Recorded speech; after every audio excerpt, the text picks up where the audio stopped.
सारिका मुंबई में अकेली रहकर एक ट्रैवल एजेंसी में काम करती है। उसके पड़ोसी की गंदी नज़र हमेशा खूबसूरत सारिका पर रहती है, लेकिन सारिका उन्हें हमेशा इग्नोर करती है। एक दिन करण नाम का लड़का सारिका की ट्रैवल एजेंसी में कुछ काम से आता है। वो सारिका में काफ़ी दिलचस्पी बताता है, लेकिन सारिका उसे कुछ खास रिस्पॉन्स नहीं देती। लेकिन हालात कुछ ऐसे होते हैं कि दोनों की मुलाकात कहीं ना कहीं हो जाती है और ऐसे ही आखिर दोनों में प्यार हो जाता है। एक दिन करण सारिका को अपने एक दोस्त को उसके घर कुछ घंटे के लिए रहने भेजता है।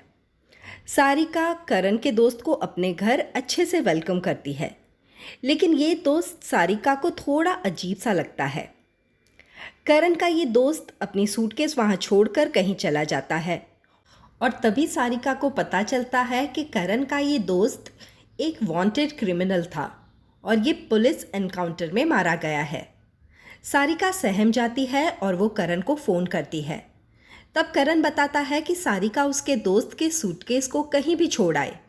सारिका वो सूटकेस को ठिकाने लगाने घर से जा ही रही होती है कि अचानक पुलिस वहाँ पहुंचकर उसे गिरफ्तार कर लेती है।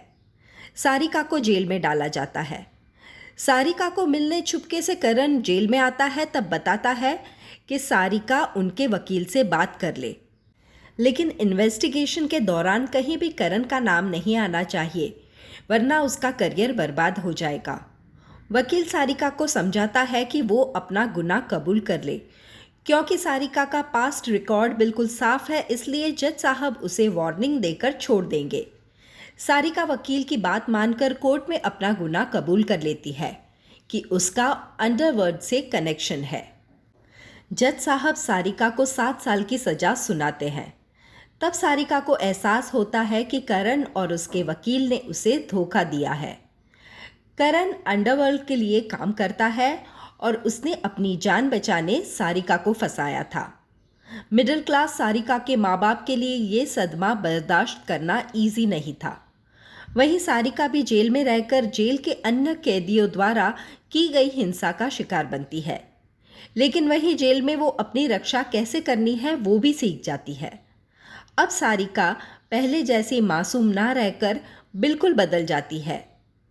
सारिका को चूहों से बहुत डर लगता था, लेकिन जेल की 4 दीवारें सारिका को अंदर से इतनी कठोर बना देती है कि अब उसे चूहे क्या, किसी भी चीज़ से डर नहीं लगता।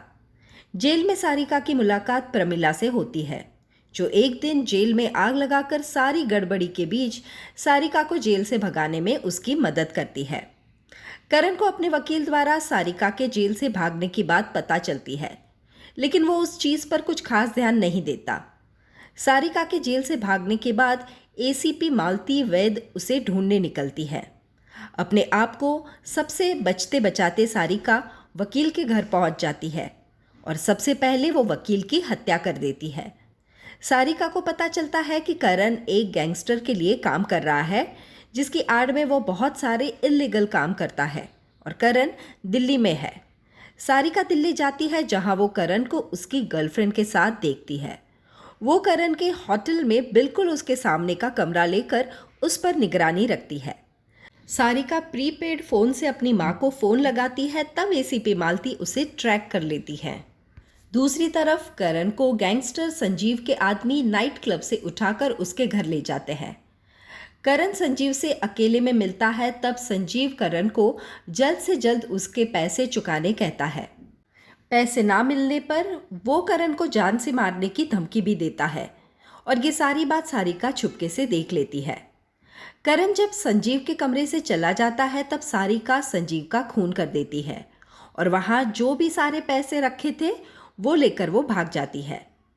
इस खून का इल्ज़ाम करण पर आ जाता है। संजीव के आदमी करण पर होटल रूम में हमला कर देते हैं। तब कुछ गुंडे और करण की गर्लफ्रेंड मर जाते हैं। करण जैसे तैसे वहां से जान बचाकर भागता है, लेकिन तब उसकी मुलाकात एसीपी मालती से होती है, जो सारिका का मोबाइल ट्रैक कर उसे वहां पकड़ने आई थी।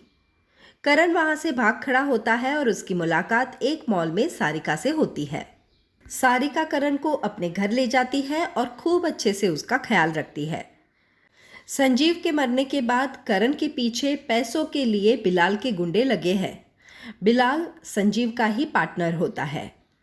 सारिका को करण का ये हाल देखकर खूब मज़ा आता है।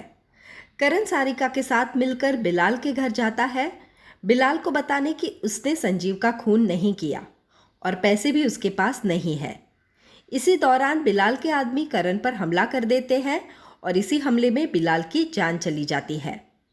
पुलिस बिलाल के घर उसी वक्त छापा मारती है, जहां सारिका तो भागने में कामयाब हो जाती है, लेकिन पुलिस करण को पकड़ लेती है। पुलिस इन्वेस्टिगेशन के दौरान करण को पता चलता है कि सारिका ने ही वकील का खून किया था और वो होटल में उसके सामने के कमरे में रहती थी। अब करण को पूरी बात समझ में आ जाती है और वो सारिका के घर जाकर उसे बहुत ही बुरी तरह से मारता है। वो सारिका से सारी सच्चाई बताने को कहता है। सारिका बताती है कि वो करण से अपना बदला लेना चाहती थी और वो गुस्से से पागल हो गई थी, इसीलिए उसने वकील को मारा और फिर संजीव की हत्या कर उसके पैसे चुराए।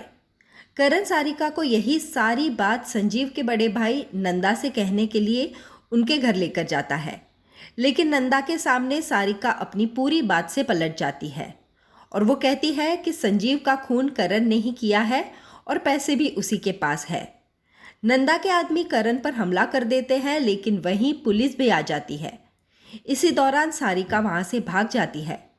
करण भी भागने में कामयाब होता है, लेकिन सारिका उसे पिस्तौल के दम पर अपने साथ जंगल में ले जाती है, जहां वो करण को मार कर बेहोश कर देती है। जब करण को होश आता है तब वो बेड़ियों में बंधा हुआ होता है। सारिका करण को बताती है कि वो जेल में हर दिन बस यही सोचती थी कि वो करण से कैसे बदला लेगी, और आज उसका बदला पूरा हुआ है। वो करण को वहीं छोड़ देती है जहां पर चूहे करण पर हमला कर देते हैं और करण की बहुत ही दर्दनाक तरीके से मौत हो जाती है। सारिका सारे पैसे एसीपी मालती को देकर अपने आप को पुलिस के हवाले कर देती है। तो यही थी सुपरहिट थ्रिलर मूवी एक हसीना की कहानी। ऐसी ही नई पुरानी हिंदी मूवीज़ की कहानियों के लिए please do subscribe to my channel popcorn time with Vandana. धन्यवाद।